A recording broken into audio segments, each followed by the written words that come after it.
Welcome to the absolute flight of fantasy that is my wish list. Let's get into it.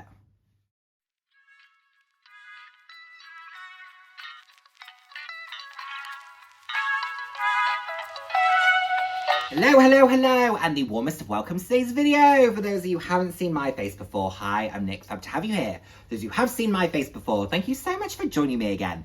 I hope you're enjoying my videos. I put out videos roughly 2 to 3 times a week on a range of different topics, anywhere from fashion, slightly more personal topics. So if that sounds like something you'd be interested in, then please do head down, hit subscribe, and turn on the notification bell. I love chatting with you all. I'm all about living life loud, and what that means to me is being your authentic self, being proud to be you, and just celebrating who you are. Celebrating yourself, and of course, celebrating others. So, let's have a quick chit chat about my wish list. I mean, it's very extensive, and let's be very clear. I can certainly not have every item on this list, not half the items, not even probably a quarter of the items. There will need to be a mix and match situation if I buy any of them, that is. However, I thought it was worth sharing because these are the pieces that I am working towards, thinking about, keeping an eye on in boutiques, in outlets, pre-loved, just to see what happens ultimately. So, let's get into it. And I haven't really categorized them, but I will probably go through them almost more like brand by brand because I think that makes sense. Now, the first thing I'm thinking about is a pair of Louboutin sneakers, and I would really like a pair of these. I don't know quite the style yet that I'm thinking about. I really like these Astro Loubies, and I particularly love them in the pink. I do also love them in the green. Would I wear the green as much? Absolutely not. But I do love them in the pink. But I am thinking I probably actually want an all-white pair of sneakers as much as I love those Astro Loubies. So I'm actually thinking the Louis Junior spikes, because you have that signature red sole, you have the spikes on the front, which add a bit of visual interest, but it's still a very classic, fairly chunky white sneaker, which is an absolute favourite of mine. I love a kind of classic white sneaker. I own a lot of them. A fair few of mine have twists on them, where they might have a bit of leopard print, or they might be knitted, but I think this would be something that would really suit. It's also less expensive than the Astro Loubies, because the Astro Loubies are $825, these are $775, still ridiculous. This is something I might consider pre-loved, because you can normally buy a pair of trainers that were £750 for about £250 that have been worn twice. Now, the first time you wear them out, they're likely to get a little bit scuffed because they're shoes. They live on the ground. So I'm not that fussed about buying shoes brand new. I can always give them a bit of a clean up myself as well. But these are ones that I'm thinking about. I like them a lot. Let me know which of the two, the Astro Loubies or the Louis Junior spikes, you think would be best. Next up is a bag from Louboutin that I've mentioned a few times. There's one at Handbag Clinic that I'm quite tempted by, but it is the Paloma. And I really, really love this particular version in the mock alligator with the spikes. It's Louis in the sky. It's got the sort of visual impact of the alligator embossing, plus you've got the spikes. I just think it's stunning. It's a gorgeous top handle. It's very impactful. It's very chic. I think the Paloma is a very underrated bag. This is one that can do day and evening, in my opinion, very easily, very versatile. The one that's in that's at Handbag Clinic is in a peacock blue, and it is in a mock croc. It's beautiful. It's about £800. Very tempted by it, but I do really love this, and I think this is really, really special and stunning. Ugh. Gorge. Okay, and I would like another pair of Louboutin heels. So here they are. I own So Kate's. Do I wear them very often? No. Whoever does, other than like Zendaya. I don't think anyone wears So Kate's very often. Maybe Kate Moss, Bethany Frankel. But I actually really love these Gen Love strappies in the 100 millimeter, sorry. So it's a more sensible heel height. The So Kate is a 120, a more sensible heel height, but still has that very sexy, severe, skinny stiletto. The straps will make it easier to walk in because you're not worried about your foot falling out of the shoe. Your ankle is less impacted by the height of that shoe. Still very pointy, still very glamorous. Very sexy silhouette. Also comes in beige. I would probably buy them in the black just because they're so classic, and I think they're gorgeous. So these are definitely on the list as well. £735. Not terrible. Not unreasonable. I actually think Louboutin have maintained their price points very well. Considering how iconic they are, people know how uncomfortable they are, yet still continue to gravitate towards them, myself included. And, you know, I think they've managed to maintain the price points really well. So I like these a lot. One that I won't dwell on too much because I mentioned it in a recent video, and this is the Valentino Garavani Escape Medium shopping bag in canvas with chevron print. As I said there, this is passionate, this is pride, this is fun, this is summer, this is just joy in a bag. Look at how gorgeous it is, look at how playful, practical, easy to use, but will just inject fun and passion into an outfit, will just inject happiness and joy. Love it. Think it's fabulous. £2,100, a lot of money, but don't think it's unreasonable for what it is. Now let's do a little bit of costume jewelry, and a brand that I think does costume jewelry well and prices it well is Versace, and I really love this Crystal Medusa 95 ring. Now I am very tempted by this. I am tempted to have it as an alternative to the crown that I wear on my middle finger there. I think that could be pretty cool to have the variation. Alternatively, I could have it as an alternative to this ring, which I wear every day as well. So it would be a standalone ring for me. I love the 95. You don't have to get it in the crystal. They do it in other variations, but I think for £275, I would want to go out at £270, sorry. I would want to go all out and get the crystal variation. It's just bougie, it's blingy, it's what Versace's about. You don't buy Versace to be subtle, do you? You buy it because you're saying, here is me, I'm wearing Versace, what are you going to do about it? What have you got to say? Let me hear it. That's what Versace's all about, in my opinion. It will also go very nicely with the silver Versace Avitas platforms that I own, that are also very in your face and are very much, this is what I'm about. Let me hear it. And to go with that ring, why wouldn't you need a pair of earrings? And again, I think the price point is really good. These are the Icon Stud earrings. These are very, very nice. I've got a pair of Armani earrings that aren't dissimilar to these, but I just love the sort of pattern. I love the attention to detail where you've got, is it the Greca? Is that what it's called? That sits around the rim of the earring. Plus you've got the Medusa head. I think there is a mother of pearl inlay there. There's silver, which is very much the tone of hardware that I tend to opt for.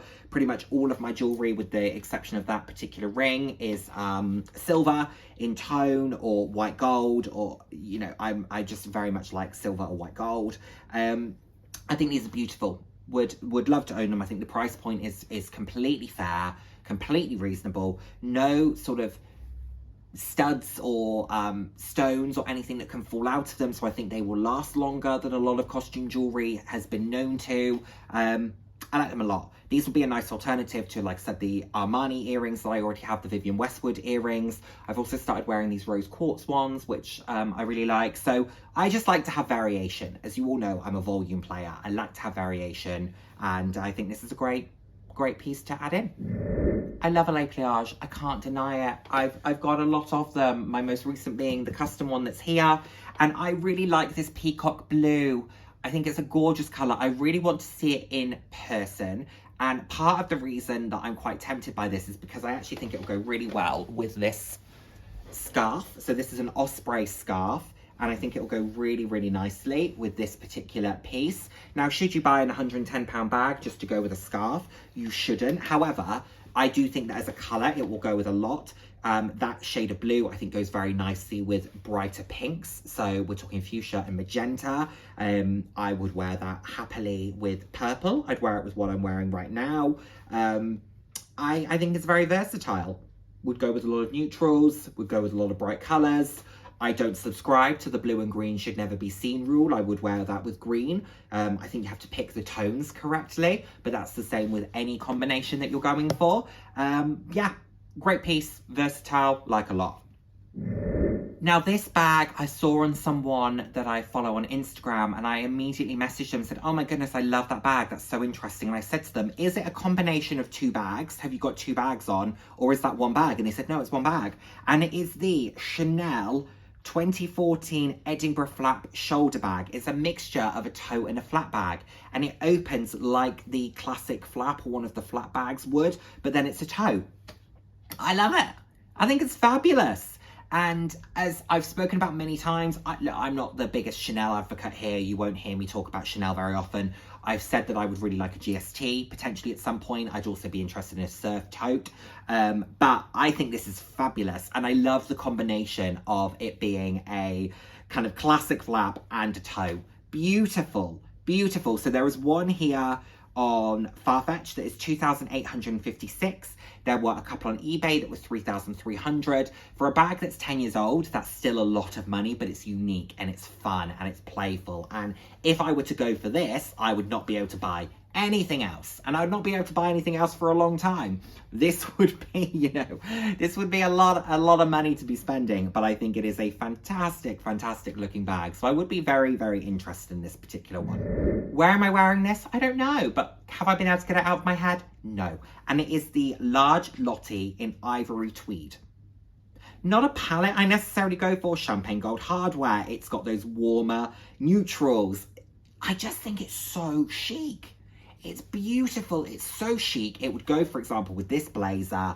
I love it. I think it's gorgeous. This would be great in summer. This would be great over the top of a jacket in winter, like a big faux fur, and throw this in there. Or I could see this against, a big puffer coat, because what I love about fabrics is that I think they lend themselves to all of the seasons. You just have to style them correctly. £695. I think the Lottie is a gorgeous, gorgeous flat bag. Gorgeous flat bag.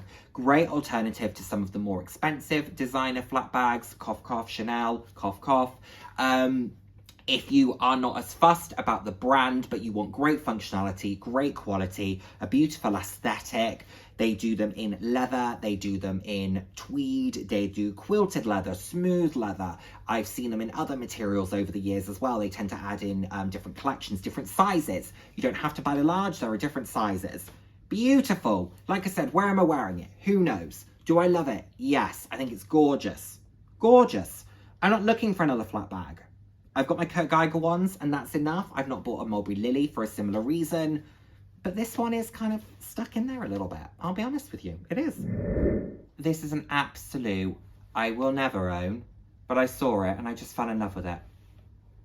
Dolce & Gabbana pet carrier in pink leather. Stunning. Stunning. I'm obsessed. I think it's beautiful and fabulous and wonderful, and what a vibe. What a vibe. Oh. Now, the downside is, I have a pet who hates going anywhere near a carrier. Hates going in the car, hates going anywhere. So, would this be a sound investment for us? Absolutely not. Absolutely not. Is it beautiful though? Yes. Did I want to mention it? Absolutely. And also that colour of pink, it's gorgeous. And I love the fact that you can roll up the sides if you have a pet that prefers having visibility. Some, I think, prefer to not, and just prefer to kind of sort of hunker down and snuggle and not be able to see very much when they're travelling. This gives you the options. Does that make it worth £3,500? Probably not. Is it more expensive than most D&G handbags? Yes, it is. Is it gorgeous nonetheless? Yes, it is. And on the topic of pet accessories, look at these Wedgwood Florentine pet bowls. Are these not just the most gorgeous, decadent thing you've ever seen? I think they're fabulous. Love the colours, love the fuchsia, love the blue, love the lime. Oh, love the green with the verde. Beautiful. For my home, I would probably be going for the fuchsia and the verde. Are they going to appear in my home? No. That would be £300 for 2 bowls, because you would need food and you would need water. Ridiculous. Are they gorgeous? Yes. Money no object? Absolutely, of course. Is money no object in my life? Not even close. So just an FYI, thought I'd let you know. Think they're gorgeous. They keep popping up on my Instagram feed. I don't know why they think I'm in the market for a £150 pet bowl, but clearly I've given someone a false impression somewhere and the algorithm is doing its thing. But just need to make this clear, Wedgwood, I'm not your customer, but I think they're gorgeous. Now, much like a tote, I'm someone who repeatedly says, you don't need a lot of clutch bags. I don't need a lot of clutch bags. Yet, funnily enough, I own multiple and I always find myself reaching to buy them. And this one is no exception. This is the Duchess clutch bag from Sophia Webster. I think it's gorgeous. It leans into that dumpling bag, kind of Bottega clutch bag vibe that was very popular 4 or 5 years ago, at a much more reasonable price point. £450, comes in a beautiful silver, a beautiful pink. Now, the pink would probably be my preference aesthetically overall. However, for versatility, I would definitely go for the silver. Again, it would work beautifully with the Versace platforms that I have. I just think it's beautiful. This would be an alternative for me to the Jacquemus that I've talked about recently. What's that called? The Rond car? The Rond car? The car Rond? You know the one that I mean, that rolls, looks a bit like a sandwich bag. I shared in yellow in my recent sort of video, but they do it in that beautiful silver. This would be an alternative to that if I was weighing up the two. This is a much more reasonable price point of £450. Both are gorgeous, but again, it's a clutch bag. But it is stunning, and I do love it. Oh, who knows? Maybe I need to see it in person. I do like it, and I love the pink. I think they've got the most gorgeous, it's like metallic candy floss pink, but that wouldn't be the most practical for me. I would need to buy this in silver if I was going to buy it at all. I'm always on the hunt for a Bayswater. You know this. We all know this. I love a Bayswater. I own 6. Again, I shared the very beautiful black cherry Bayswater that's currently available, that's in the new collection. Stunning. But there are 2 that are available on Mulberry's kind of pre-loved part of their website that I am obsessed with. One being the lawn green in the heavy grain with silver hardware. Love this saturated green. I think it is stunning.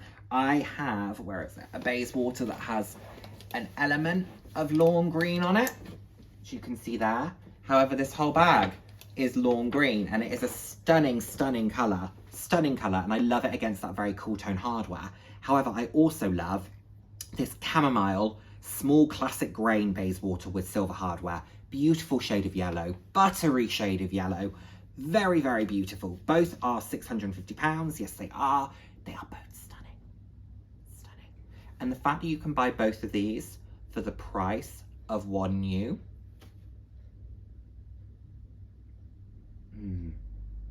I mean, imagine those. Because I've got the orange. I've got a pink. It's not the best example of a pink Bayswater, but I've got one. And then these. And then I've got the blue because I've got the Trippy Tiger. Yeah. Something to chew on there, isn't there? Out of the 2, do you know, I actually think I prefer the yellow. Because if I'm going for a green, I think I want more of like a lime type of green. I think I prefer the yellow, but I love them both. And I think they're both a great price point. Oh, they're beautiful. They're delicious. I need to move on. Moving on, Lily chain tote. Love a chain tote. I've been loving my Gucci chain tote. I spoke about this bag. I said in that video where I shared some of the recent collections that of the Mulberries, I think it would probably be the Bayswater that I prefer. After I sort of put that video out and I thought about it some more, I went, no, I was wrong. I would prefer the Lily chain tote. I just think it's gorgeous. I love the structure of it. I love the hardware on it. This is beautiful. I think it's stunning. Would I buy it in the current collection? Probably not, because I would actually like to see it in a different colour. I think this would be really pretty in white. I would love to see it in maybe a different shade of grey, a soft pink. The black, it will be incredibly versatile and will do everything that you could possibly need. But I would like to see it in another variation, maybe a typography or something along those lines.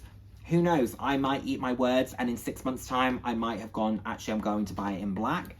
But I've been thinking about this bag a lot. I like it very, very much. Very much. I think it's stunning. Moving on. And another one, another bloody tote.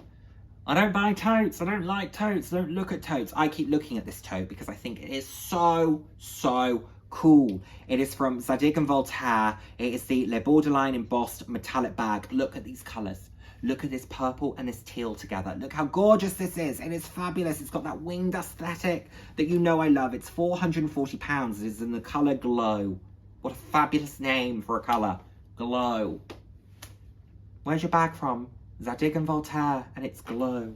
I mean, love it. Love it. I think it's beautiful. I think it is fun. I think it is playful. I love that it's just a more is more because you have these bright colours. You have this embossing. It's just a stunning, stunning bag. what I love about this is what I loved about the Stella McCartney Falabella that I bought that I ended up returning because it was too small. By the way, I so wish that bag had worked out because I love it. I think it's a gorgeous, gorgeous print. And I so wish it had been in the style of Falabella that I was actually looking for. But this is fabulous. I love it.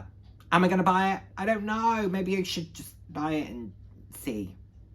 Maybe I should get it sent to me.